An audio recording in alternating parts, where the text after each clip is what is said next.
அனைவருக்கும் வணக்கம். இன்னைக்கு தினமணி செய்தித்தாள்ல என்ன செய்திகள் இருக்கு அப்படின்னு சொல்லி பார்ப்போம். முதல்ல பார்த்தீங்கன்னா, இன்றைய திருக்குறள். "அறனறிந்து ஆன்றமைந்த சொல்லான் இஞ்ஞான்றும் திறனறிந்தான் தேர்ச்சி துணை" அப்படின்னு சொல்லி குடுத்திருக்காங்க.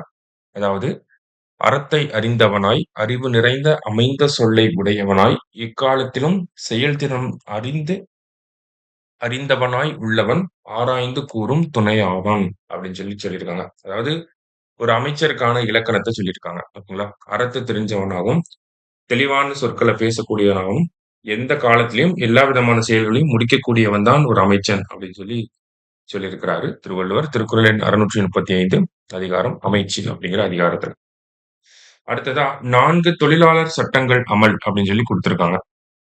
அதாவது இந்தியாவுல பார்த்தீங்கன்னா, பிஃபோர் இண்டிபெண்டன்ஸும் சரி, ஆஃப்டர் இண்டிபெண்டன்ஸும் சரி, நெறைய தொழிலாளர் சட்டங்கள் இருந்துச்சு. கிட்டத்தட்ட பார்த்தீங்கன்னா, 29 தொழிலாளர் சட்டங்கள் அப்படிங்கிறது நடைமுறையில இருந்துச்சு.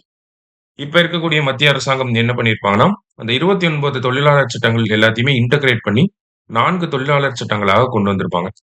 என்னென்ன சட்டங்கள் அப்படின்னு சொல்லி பார்த்தீங்கன்னா, ஊதிய விதி 2019, தொழில்துறை தொடர்பு விதி 2020, சமூக பாதுகாப்பு விதி 2020, பணி பாதுகாப்பு, சுகாதாரம் மற்றும் பணிச்சூழல் விதி 2020 அப்படின்னு சொல்லி 4 கொண்டு வந்திருப்பாங்க. இங்கிலீஷ்ல பார்த்தோம்னா, கோட் ஆன் வேஜஸ் அப்படிங்கிறது 2019, industrial relations code 2020, code on social security 2020, அடுத்தது occupational safety, health and working conditions அப்படிங்கிற கோட் நமக்கு 2020ல வந்திருக்கும். சோ இந்த 29 விதிகளையும் மாத்தி இப்ப 4 விதிகளாக கொண்டு வந்திருக்காங்க. அத நடைமுறைப்படுத்துறதாக மத்திய அரசாங்கம் நேத்து அறிவிப்பு வெளியிட்டிருக்காங்க. அதுல இருக்கக்கூடிய முக்கிய அம்சங்கள் அப்படின்னு சொல்லி பார்த்தீங்கன்னா, அ அனைத்து விதமான தொழிலாளர்களுக்கும் பார்த்தீங்கன்னா, வேலை வழங்குனதுக்கு அப்புறமா அவங்களுக்கு அந்த பணி நியமன ஆணை அப்படிங்கிறத வழங்கணும். ஐடி ஊழியர்களுக்கு பார்த்தீங்கன்னா, மாதம் 7ஆம் தேதிக்கு முன்னாடியே, அதாவது ஃபர்ஸ்ட்டு 7 நாளைக்கு முன்னாடியே என்ன பண்ணணும்? அந்த ஊதியம் அப்படிங்கிறத வழங்கணும். கூடுதல் பணி நேரம் ஓவர் டைம் பார்த்தாங்கன்னா, அதுக்கு இரட்டிப்பு வேஜஸ் குடுக்கணும். அடுத்ததா பார்த்தீங்கன்னா, நிரந்தர தொழிலாளர்களுக்கு நிகராக ஒப்பந்த தொழிலாளர்களுக்கும் விடுமுறை, மருத்துவ மற்றும் சமூக பாதுகாப்பு அளிக்கணும். ஆதார் இணைப்புடன் கூடிய ஒற்றை கணக்கு எண் அறிமுகம். அதாவது சிங்கிள் இன்டகிரேட்டட் நம்பர் கொண்டு வரணும் அந்த லேபர்ஸ்க்காக. அடுத்ததா பத்திரிகையாளர்கள், டப்பிங் மற்றும் சண்டை பயிற்சி கலையில இருக்கிறவங்க, அந்த ஒளி சார்ந்த தொழில்கள்ல ஈடுபடுறவங்களுக்கும் எல்லா விதமான சலுகைகளும் நீட்டிக்கப்படணும் அப்படிங்கிறத சொல்லியிருக்காங்க. அனைத்து வகையான பணிகளுக்கும் இரவுல பெண்களுக்கும் அனுமதி வழங்கப்பட்டிருக்கு. பாலின பாகுபாடின்றி சம ஊதியம் அப்படிங்கிறத வழங்கி இருக்காங்க. அடுத்ததா பார்த்தீங்க அப்படின்னா, 40 வயதுக்கு மேற்பட்ட தொழிலாளர்களுக்கு ஆண்டுதோறும் இலவச மருத்துவ பரிசோதனை வழங்கணும் அந்த நிறுவனமே. அடுத்தது நமக்கு சமூக பாதுகாப்பு விதிகள் இருக்கு இல்லையா? அதுல gig workers code on social செக்யூரிட்டில கிக் வொர்க்கர்ஸையும் ஆட் பண்ணியிருக்காங்க. கிக் வொர்க்கர்ஸ்னா ஒரு ஆப்ப பேஸ் பண்ணி ஒர்க் பண்ணக்கூடிய Swiggy, Zomatoல இருக்கக்கூடிய டெலிவரி பார்ட்னர்ஸ்லாம் நம்ம கிக் வொர்க்கர்ஸ் அப்படின்னு சொல்றோம். அவங்களுக்கு பார்த்தீங்கன்னா, நமக்கு இபிஎஃப்ல ஐ மீன் வருங்கால வைப்பு நிதி பிஎஃப், அதுக்கப்புறமா இன்சூரன்ஸ், இஎஸ்ஐல அவங்கள ஆட் பண்றது, இந்த மாரியான விஷயங்கள்லாம் கொண்டு வந்திருக்காங்க. அதே மாரி பார்த்தீங்கன்னா, ஒவ்வொரு தொழிலாளருக்கும் குறைந்தபட்ச ஊதியத்த உறுதி செய்யணும். அதையும் உரிய நேரத்துல வழங்கணும் அப்படிங்கிறத சொல்லியிருக்காங்க. அடுத்ததா பார்த்தீங்கன்னா, ஒரு 10 பேருக்கும் குறைவாக ஒரு இடத்துல வேலை செய்றாங்க அப்படின்னா, அவங்க இஎஸ்ஐல விண்ணப்பிக்கலாம் அப்படிங்கிறத சொல்லியிருக்காங்க.